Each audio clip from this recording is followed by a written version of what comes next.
안녕하세요. 오늘도 서연 살롱을 찾아주셔서 감사합니다. 저는 경기도 용인시에 살고 있는 40대 초반의 여성이에요. 결혼한 지 10년 조금 안 됐고 남편과 딸아이들과 재미있게 살고 있어요. 동네에서 피아노 학원을 운영하고 있고요. 한때는 유학까지 가서 멋지게 교수가 되는 것도 꿈이었는데요. 대학을 다니다 보니 공부 말고 사회생활이 하고 싶더라고요. 그래서 4학년 2학기 때 전까지 유학 준비하던 걸 접고 뒤늦게 취직을 해 공부를 시작했어요.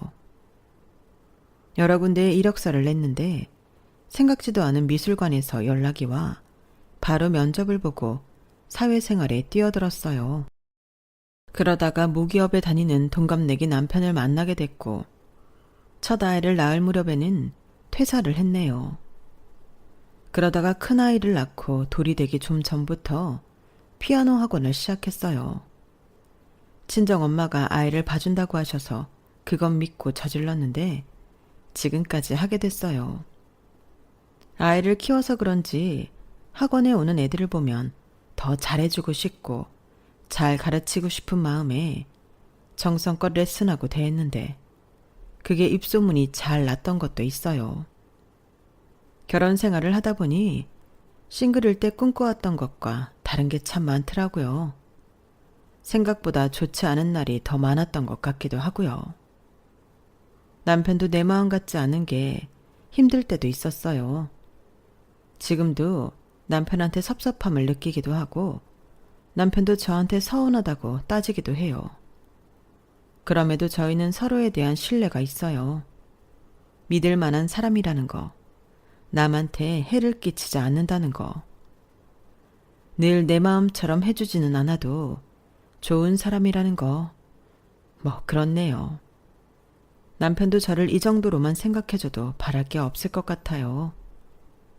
시부모님들은 결혼 전이나 후나 별반 다르지 않았어요. 딱히 저를 좋아하는 것 같지도 않았지만 그렇다고 싫은 티를 내시거나 말도 안 되는 소리를 하신 적도 없었고요.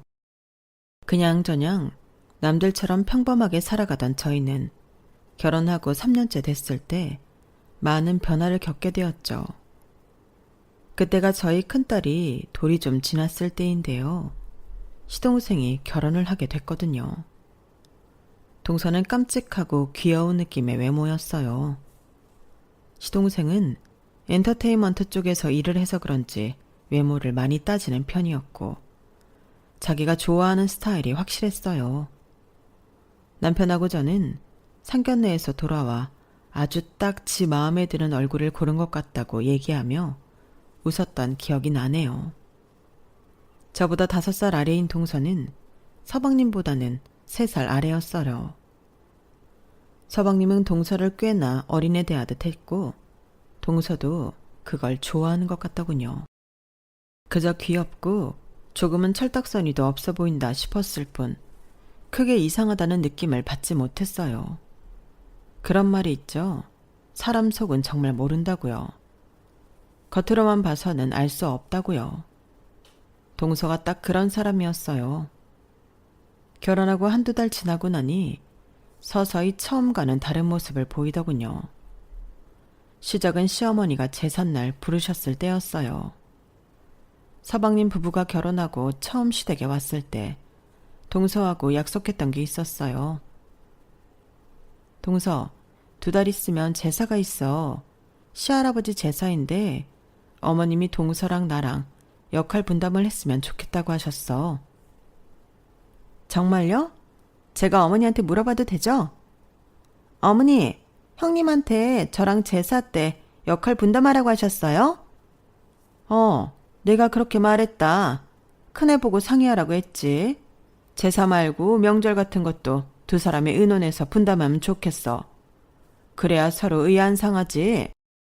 어머니, 근데 형님이 분담하시면 아무래도 제가 하라는 대로 할 수밖에 없잖아요.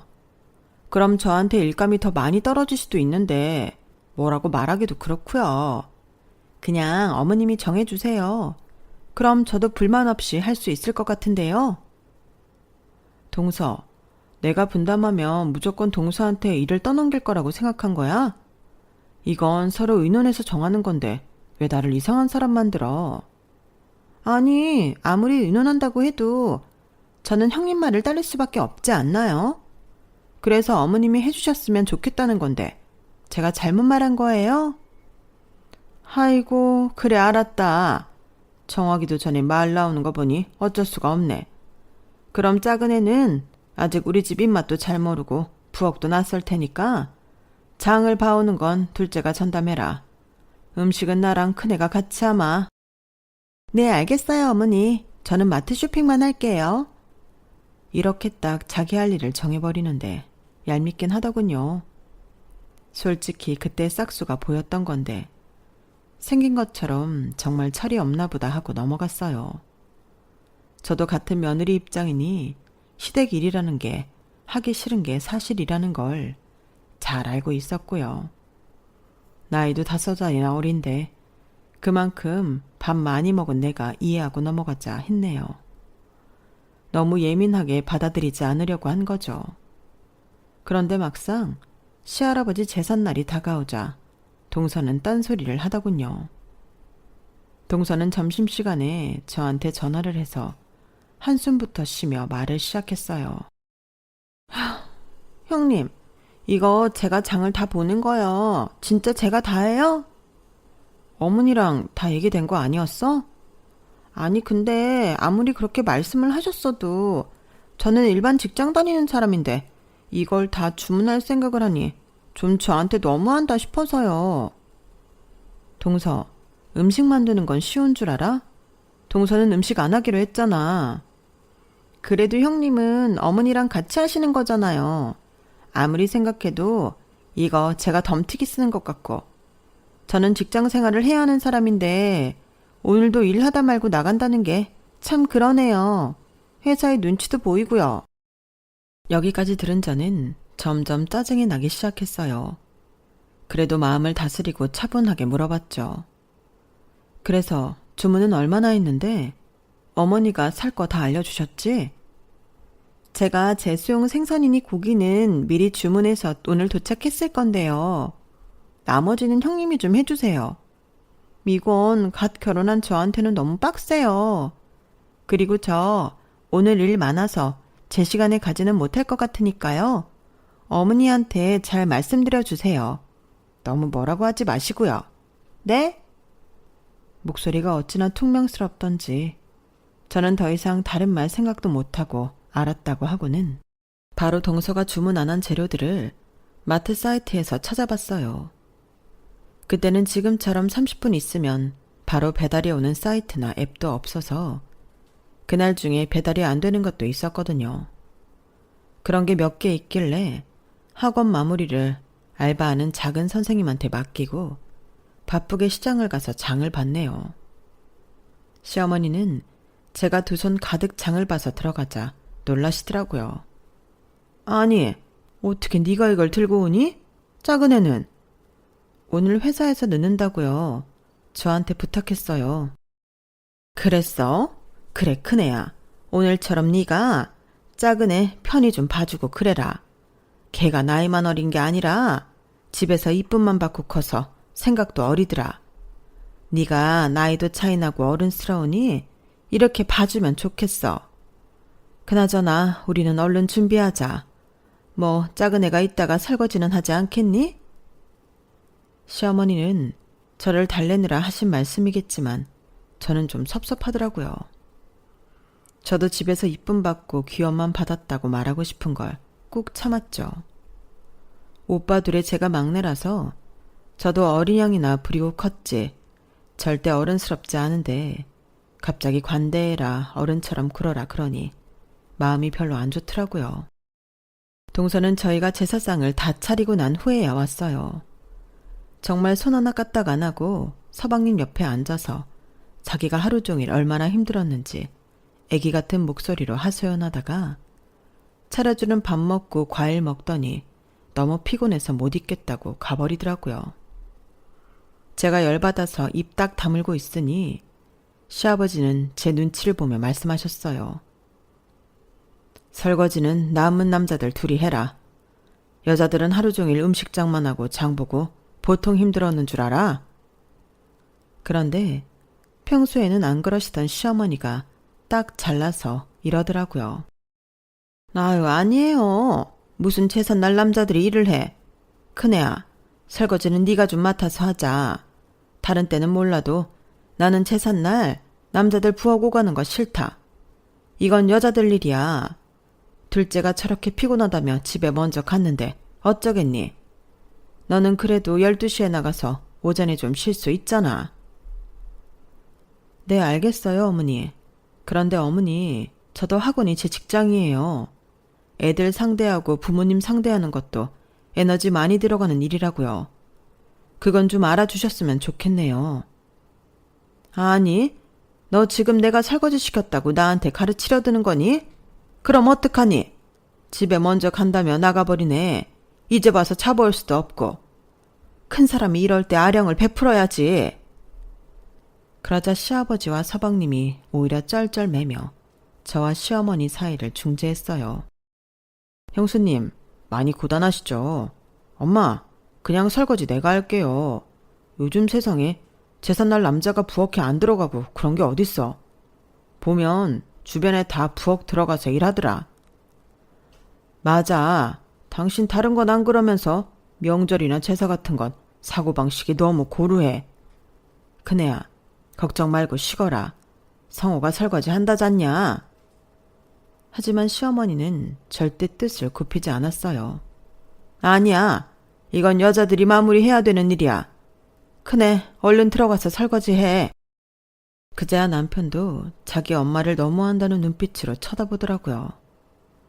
저를 위해 한마디 해주지는 않았지만요. 설거지까지 다 하고 집에 오니 새벽 2시가 넘어갔어요. 저는 너무 속상해서 남편한테 뭐라고 했죠. 아니, 서방님하고 아버님까지 나서서 어머님 말리는데 김성민, 너는 어떻게 말 한마디를 안 하냐? 네 마누라 소처럼 일하는 게 좋아? 어디 좋아서 그러냐? 내가 거기서 입 열면 네 편 든다고 엄마가 더 열받을 게 보이잖아. 나라고 엄마가 그러는 게 좋은 줄 알아? 나는 가끔 너 그러는 거 보면 짜증나. 너무 주변을 다 살펴. 결국 그거 너 욕 안 먹으려는 거지.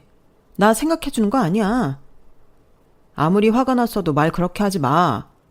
내가 왜 나만 생각하겠어? 시끄러워져서 좋을 게 뭐 있다고 그래. 나는 좀 시끄러워졌으면 좋겠어. 날 위해서 그렇게도 못해? 그렇게 티격태격 다투다가 둘 다 동틀 때까지 잠 못 들었고 남편은 그대로 출근을 해버렸어요.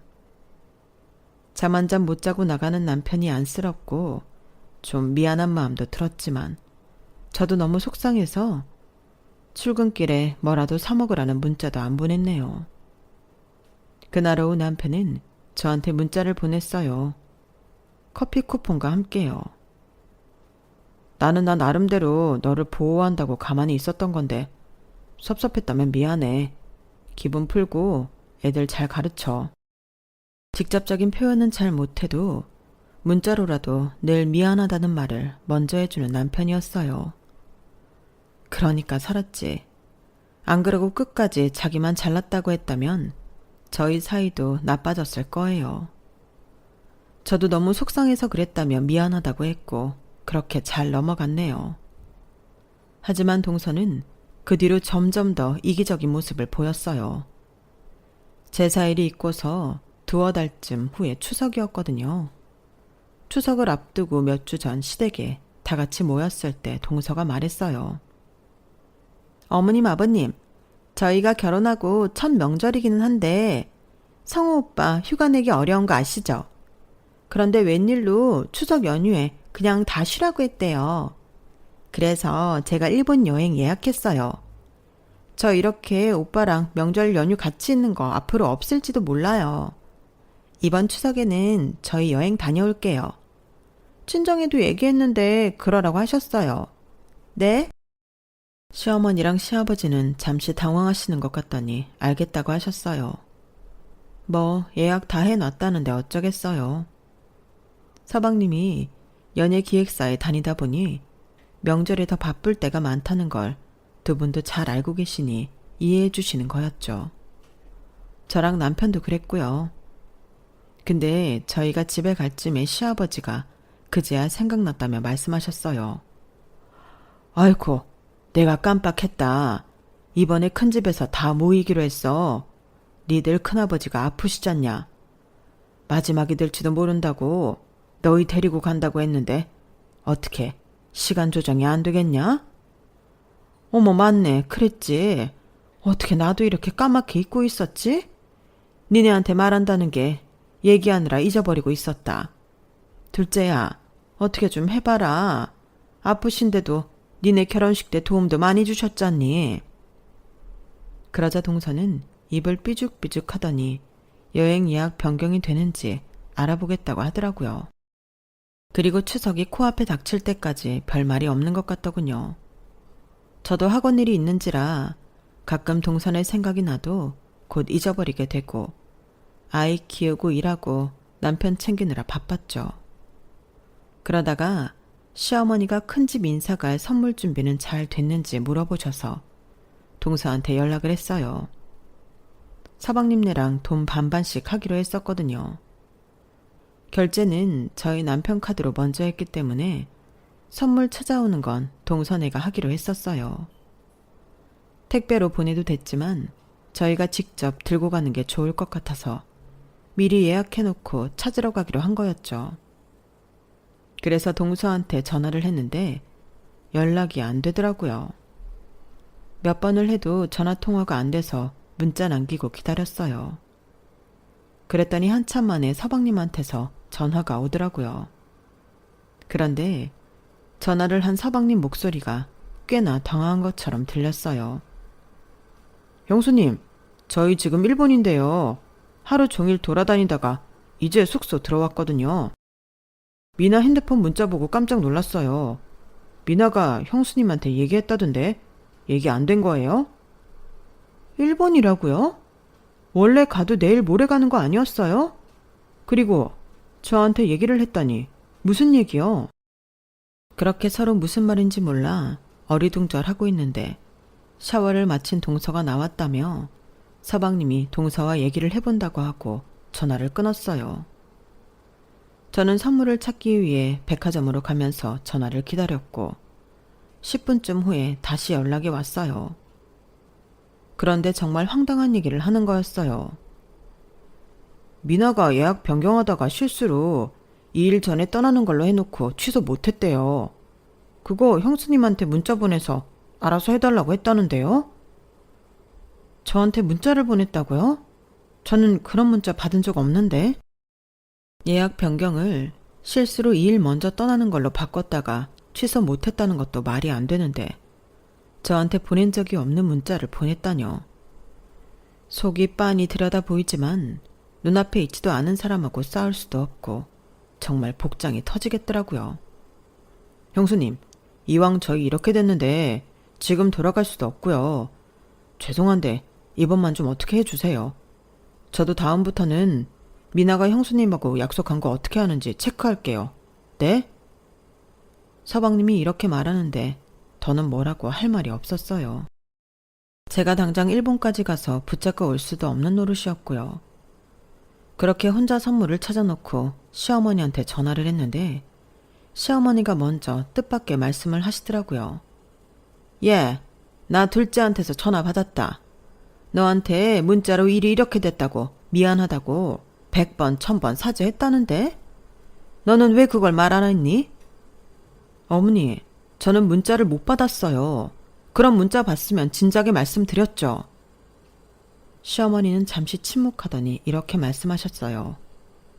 예, 나는 니들 둘 다 똑같이 생각해. 설마 어리고 예쁜 며느리가 들어왔다고 내가 너를 전하고 다르게 대하겠니? 그러니 다시는 이런 식으로 할 생각 하지 마라. 내일 모레 큰 집에서 보자. 정말 황당하고 어이없고 억울해서 말이 안 나오더라고요. 학원에서 애들을 어떻게 가르쳤는지 기억도 안 나고 하루 종일 얼빠진 사람처럼 있다가 집에 왔어요. 아무 말 없이 가라앉은 제가 이상했는지 남편은 제 눈치를 보다가 밤늦게야 겨우 말을 붙였어요. 무슨 일이 있었냐고요. 저는 남편 목소리를 듣자 갑자기 눈물부터 났어요. 남편은 그런 제 모습을 처음 봐서 너무 놀라 어쩔 줄 몰라 하더군요. 그렇게 저는 하루 종일 있었던 일을 말했고 제 핸드폰도 보여줬어요. 문자를 받은 적이 없다고요. 진짜 나 삭제한 것도 아니야. 정말 받은 적이 없어. 맹세해. 남편은 그 말을 듣고 얼굴이 험악하게 굳더라고요. 아무튼 자기라도 진실을 알고 있으니 너무 속상해하지 말라며 위로를 해줬어요. 그리고 추석에 큰 집에 갔을 때 저는 시어머니를 보고 웃으며 인사가 되지 않더라고요. 시어머니도 시아버지도 저나 남편이 이상한 걸 눈치챘는지 필요한 말 외에는 시키지 않았어요. 그렇게 큰 집에 다녀와서 잠깐 시댁에 들렀어요. 제가 화장실에 갔다가 나오는데 안방에서 남편과 시어머니가 얘기하는 소리가 들리더라고요.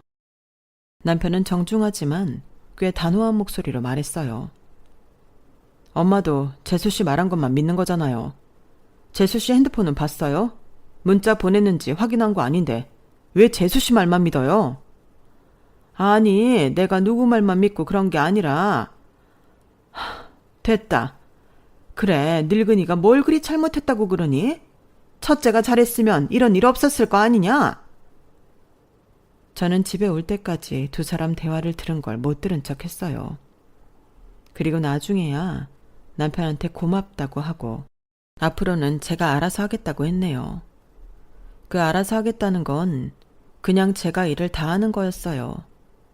일본에서 온 동서는 결국 문자를 보냈는지 확인은 해주지 않았고 통신 오류로 날아간 모양이라고만 하더군요. 저는 잠자코 아무 말도 하지 않았어요. 그 뒤로는 동서한테 아무 일도 안 맡기고 저 혼자 다 했고요. 동서는 항상 회사 일이니 친정 일이니 핑계를 대며 시댁일에 제대로 참석하지 않았고 김장이며 제사상 차리는 것도 빠지기 일쑤였어요. 저는 아무 말도 하지 않았네요. 어차피 한마디 해봤자 저만 손해보니까요. 시어머니는 제가 첫째니까 알아서 하는 거 잘하는 거라 하시더군요. 동서가 어버이날에 손수건이나 스카프 같은 선물 사오면 특별한 거라도 받은 것처럼 동네방네 소문내며 좋아하셨고요. 솔직히 많이 섭섭했어요. 시어머니가 싫은 건 아니었지만 이런 식으로 첫째, 둘째 차이를 두는 건 별로였어요. 그러고 보면 아들들한테도 그런 것 같더라고요. 남편한테는 큰애니까 뭐든 책임지라는 식이었고 서방님은 뭘 해도 안쓰러워하고 걱정하셨고요. 이런 상황이니 저는 갈수록 시어머니를 대면대면 하게 됐고 저희 아이들을 예뻐해 주셔도 별 감흥이 없었어요. 자기 손주들이니 예쁘다고 하겠지 그 정도였어요. 그렇게 시간이 지나고 저희 아이가 둘이 될 동안 남편은 승진을 거듭해서 젊은 나이에 부장이 됐어요. 이럴수록 퇴직 날짜만 빨라지는 거라고 좋아할 일 아니라고 했지만 저는 남편이 꽤 유능하고 회사 내에서 관계도 잘하는 걸 알았기 때문에 너무 자랑스러웠어요. 시아버지도 남편을 자랑스러워 하셨죠. 하지만 시어머니는 무덤덤 하시더라고요. 성민이는 원래 그랬어. 그냥 혼자 둬도 다 잘해. 사막에 떨어뜨려 놔도 살 애가 부장된 게 뭐 대단해. 사장쯤 되고 나서 자랑하든 해야지. 그나저나 우리 성호는 어쩐다니? 성호네 회사가 요즘 좀 위험한가 보던데. 성민이 너 뭐 하는 거 없어? 내가 엔터 쪽을 어떻게 알겠어. 알아봐야 들은 게 다이고. 근데 거기 공동대표들만 나가는 거고 직원들은 별 문제 없을걸? 너는 어떻게 동생 문제를 제대로 아는 게 하나도 없어. 성호랑 얘기도 안 해봤지. 대충 네 짐작대로 하지 말고 네가 먼저 성호한테 전화해서 밥도 사주고 진지하게 얘기도 해봐. 이때만큼은 그동안 입 다물고 계셨던 시아버지가 한마디 하셨어요. 아니, 성호도 다 큰 애고 지 앞가림은 지가 알아서 해야지. 언제까지 성민이가 보살피고 끌어줘야 돼? 회사 넣어줬으면 된 거지. 그것도 벌써 몇 년째야. 어떻게 당신은 성민이한테는 그렇게 칭찬이 박하고 요구하는 것만 맞나? 옆에서 내가 보기도 민망해. 성민이 이제 한 집안의 가장이야. 애들 어릴 때 하던 것처럼 할 수 없다고. 큰 며느리한테도 그래. 어떻게 성민이한테 하던 거랑 똑같이 하나? 아니, 당신은 왜 애들 앞에서 역정을 내고 그래요? 사람 민망하게. 시어머니는 자기 잘못을 지적하면 꼭 이런 식으로 피해 나가면서 상대가 자기를 무안줬다며 화를 내는 게 끝이었어요. 그걸 잘 아는 시아버지는 여태 시어머니한테 별 말씀 안 하시다가 한마디 하신 거였고요. 결국 남편이 중재를 해서 분위기를 풀고 자리를 끝냈어요. 뭐 남편도 말은 안 하지만 자기 엄마한테 많이 섭섭한 것 같더라고요. 남편 말은 이랬어요. 말한다고 될 일이면 벌써 됐겠지. 말해서 될 일이 아니야. 그런데 거기다 대고 자꾸 뭐라 하면 나만 힘들지. 남편이 참 어른스럽더라고요. 저도 그런 남편처럼 동서를 대하게 됐죠. 말한다고 될 일이 아니니까요. 동서는 그 후로도 참 얄밉게 굴고 자기가 받아갈 것만 받아가고 단 한 번 시댁을 위해 봉사한 일이 없었어요. 그러다 평범한 일상을 보내던 저희 집안에 갑작스러운 우환이 닥치게 되었어요. 시아버지가 갑자기 돌아가신 거였어요. 시아버지가 타신 택시를 음주운전 차량이 세게 받았고 운전사는 그 자리에서 사망하고 시아버지는 응급실로 옮겨져 수술을 받았지만 이틀 만에 돌아가신 거였죠. 정말 천청병역 같은 일이었어요. 저는 든든한 버팀목을 잃은 것 같아 마음이 너무 힘들더라고요. 남편도 그런 것 같았어요. 물론 서방님도 많이 슬퍼했지만 남편은 정말 중요한 걸 상실한 사람 같아 보였어요. 시어머니도 빈소에서 시아버지 영정사진만 보며 망연자실 앉아 있었고요.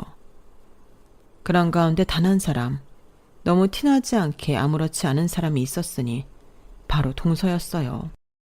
동서는 혼자 너무 멀끔한 얼굴로 있었어요.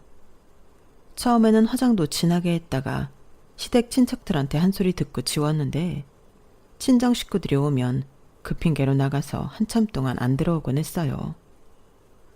회사 사람들이 왔을 때는 그 사람들하고 아예 술판을 벌이는데 그때는 서방님도 좀 짜증이 난 것 같더라고요. 저는 동서랑 동서 회사 사람들 술 챙겨주고 반찬 챙겨주면서 이런 말 하는 것도 들었네요.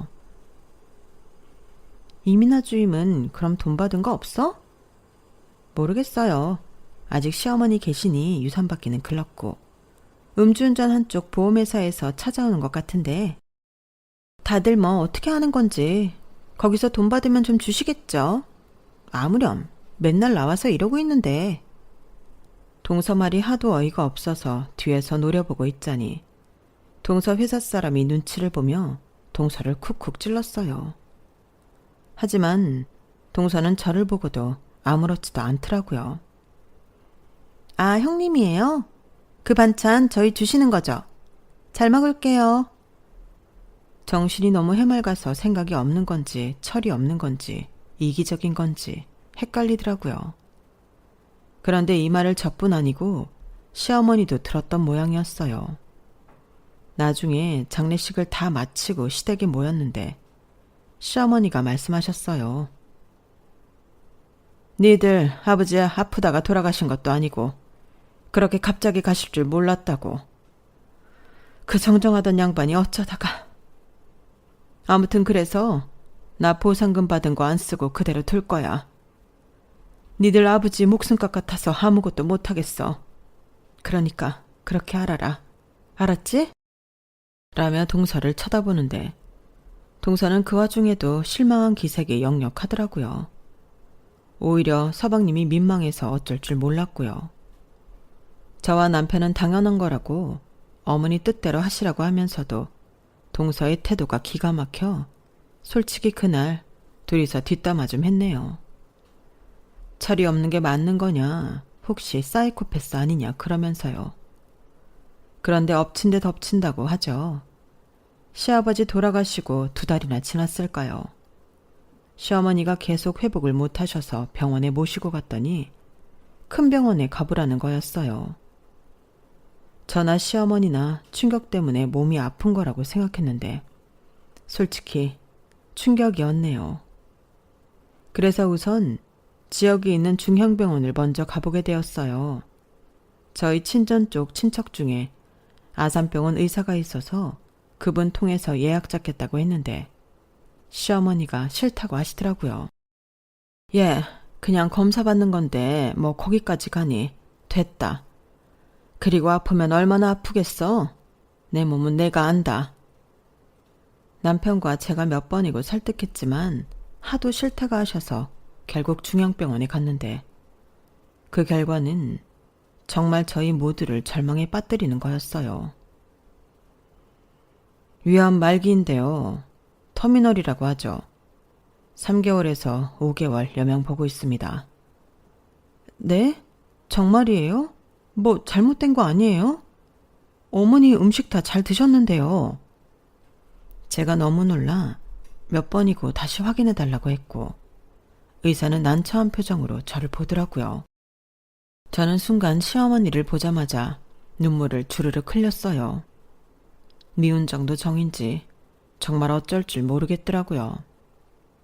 제가 울자 시어머니도 당황하셔서 제 등을 토닥여 주셨어요. 예, 뭘 그렇게 울고 그러니? 나도 멀쩡한데. 괜찮아. 사람 인생 다 그런 거지 뭐. 아니 그래도 이런 게 어딨어요. 저는 남편한테 이 사실을 알리고 하루 종일 멍하게 있었어요. 남편도 충격이 컸는지 말을 못하더라고요. 소식을 들은 서방님도 저희 집에 와서 한참을 울고 갔고요. 엄마 앞에서는 울지 못하겠어. 힘드실까봐. 불효만 한 것 같은데. 2분 다 이렇게 떠나시면 어떡해. 이럴 줄 알았으면 더 잘하는 건데. 그렇게 다들 황망한 시간을 보낸 다음 날이었어요. 남편은 마음이 너무 힘들다며 휴가를 내고 집에 일찍 왔고 저도 평소보다 학원을 일찍 정리하고 들어와 있었어요.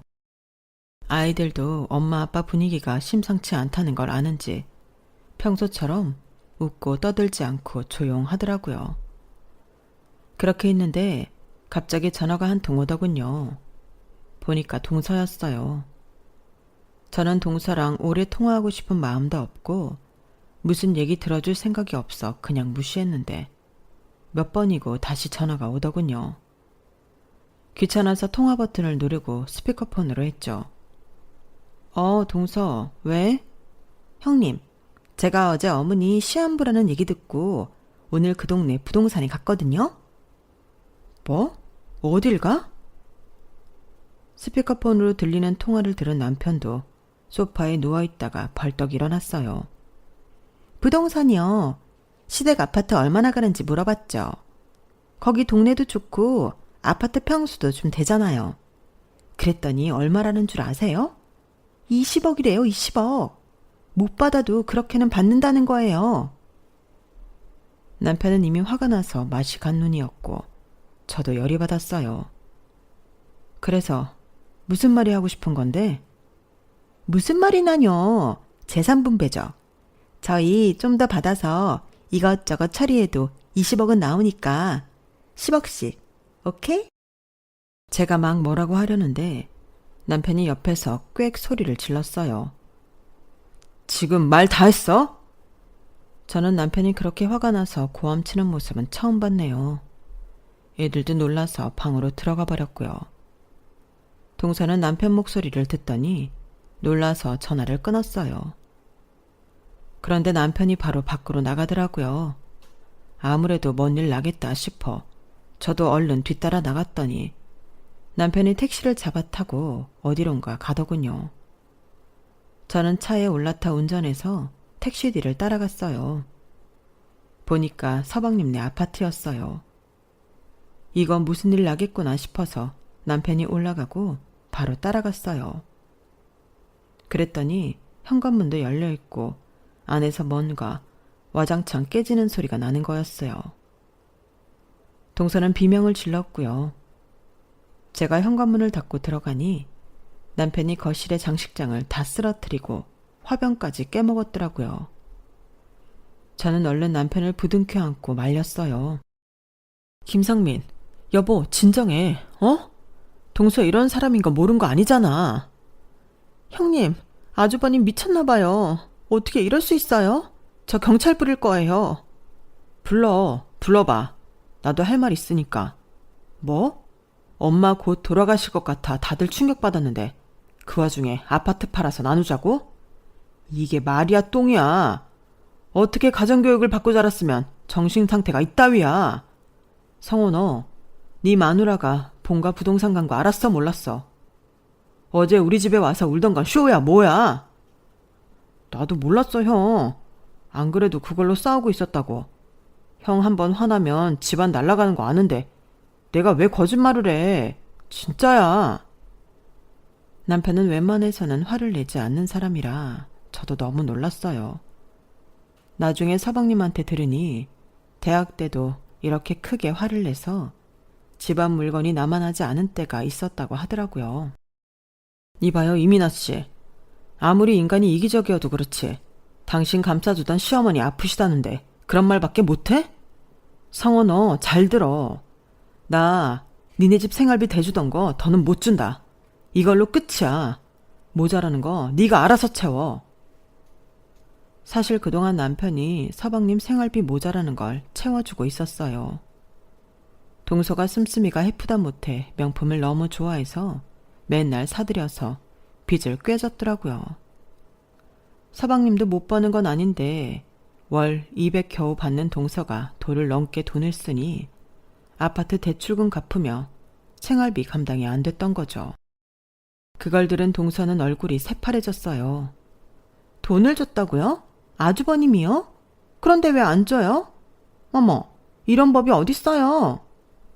여기 있어요. 나는 짐승보다 못한 것하고는 상대 안 합니다. 결국 동서는 저희 앞에서 싹싹 빌었어요. 정말이지 돈 앞에서는 얼마든지 비굴해질 수 있는 여자더라고요. 안 돼요. 저는 돈 없으면 못 살아요. 그것만은 제발요. 네? 형님, 제가 그냥 다 잘못했으니까 아주버님 좀 말려주세요. 동서, 만약에 우리가 원조 끊고 서방님 회사 잘리면 어떡할 거야? 그래도 같이 살 거야? 아우, 상상만 해도 끔찍한 소리를 왜 하세요? 그거야. 그러다 동서는 아차 싶었는지 입을 다물더라고요. 서방님은 완전 황당한 표정으로 동서를 쳐다보기만 했어요. 저희는 동서가 얼마나 속물인지 아주 똑똑히 확인을 했어요. 그 난리를 치르고 난 다음 날 저와 남편은 시어머니를 설득해서 제발 아산병원에 한 번만 가보자고 했어요. 시어머니도 자기가 시한부라는 게 안 믿기는지 알겠다고 하셨고요. 그렇게 병원에 갔더니 의사가 조직검사 결과가 엑스레이랑 초음파로 본 것보다 더 심각하다며 갸우뚱하더라고요. 그러면서 조직검사를 다시 한번 해보자고 하더군요. 그렇게 나온 결과는 위험은 맞지만 2기였고 수술하고 치료받으면 얼마든지 생존 기간이 5년 이상 될 수 있다고 했어요. 보니까 그전 병원 검사실에서 뭔가 실수를 했나 보더라고요. 이래서 세컨드 오피니언이 중요한 거였어요. 저희는 다 같이 안도의 한숨을 내쉬었죠. 그러더니 시어머니가 저희를 다 부르더라고요. 그리고 이렇게 말씀하셨어요. 둘째 너 앞으로 나한테서 돈 한 푼 받을 생각 하지 마라. 내가 니들 아버지 가실 때만 해도 그냥 좋게 생각하려고 했어. 귀엽다고 예뻐한 며느리한테 갑자기 모질게 굴고 싶지도 않았고. 그런데 이건 아니지 싶다. 나도 다 알아. 니들 난리 났었잖아. 성우, 니네 앞집에 사는 사람들 내 친구 딸내야. 그래서 친구한테 들었어. 우리 집 시세를 알아봤다고? 반으로 나누자고 했다고? 절대 그럴 일 없을 거다. 나 여기서 공개적으로 말하는데 내가 나중에 죽어도 이 집은 오로지 첫째 거야. 성원 너도 거기에 할 말 없을 거야. 알지? 저희도 몰랐는데 그동안 동서는 시어머니한테서도 용돈을 받았더라고요. 아니, 늙으신 부모님 용돈을 줘도 모자랄 판에 돈을 받아갔던 거였죠. 그 말에 동서는 얼굴이 하얗게 질렸고 아무 말도 못하고 돌아갔어요. 그리고 얼마 후 서방님은 이혼 소송을 하기로 했다며 풀이 잔뜩 죽어서 저희 집에 왔어요. 어차피 아이도 안 가졌고 그렇게 아이를 싫어하더라고요. 내가 잠깐 뭐에 홀렸던 것 같아. 동서는 서방님하고 살아도 이제 자기한테 좋을 게 하나도 없다고 생각했는지 이혼을 하겠다고 하다가 자기가 받을 돈이 얼마 없는 걸 알고 소송을 했지만 결과적으로 서방님한테 유일한 판결이 나왔네요. 그게 벌써 6개월쯤 지났어요. 그 소동을 벌이는 새에 시어머니는 수술도 잘 하시고 항암 치료도 잘 받고 계세요. 가끔씩 시골에 내려가 계시다가 올라오시고요. 저는 친정 어머니랑 시어머니 모시고 해외여행도 하고 좀 더 마음 내려놓고 살고 있어요. 시아버지 시어머니 돌아가시고 아프신 거 보니까 인생 너무 아등바등 살고 싶지가 않더라고요. 그냥 모두에게 친절하며 행복하게 사는 게 좋을 것 같아요. 남편한테도 너무 일 열심히 하지 말라고 했고요. 그랬더니 남편은 그냥 허허 웃네요. 저희는 지금도 예전처럼 평범히 남들처럼 가끔 싸우기도 하고 화해하며 잘 지내고 있어요. 서방님은 싱글이 되고 나서 일도 더 잘 돼서 지금은 다른 소속사로 옮겨 직급도 올라갔고요. 사람 사이에도 더 잘 맞는 게 있는 것 같아요. 서방님이 아직은 재혼 생각이 없다고 하는데 언젠간 짝을 만나면 또 어떻게 될지 모르죠. 시어머니는 서방님이 재혼하길 바라시니까요. 그럼 제 이야기는 여기서 마칠게요. 끝까지 들어주신 분들 다들 감사드리고 늘 건강하세요. 여러분, 사연 댓글에 응원과 현명한 조언 부탁드려요. 좋아요와 구독은 저에게 큰 힘이 됩니다. 오늘도 좋은 일 가득하세요.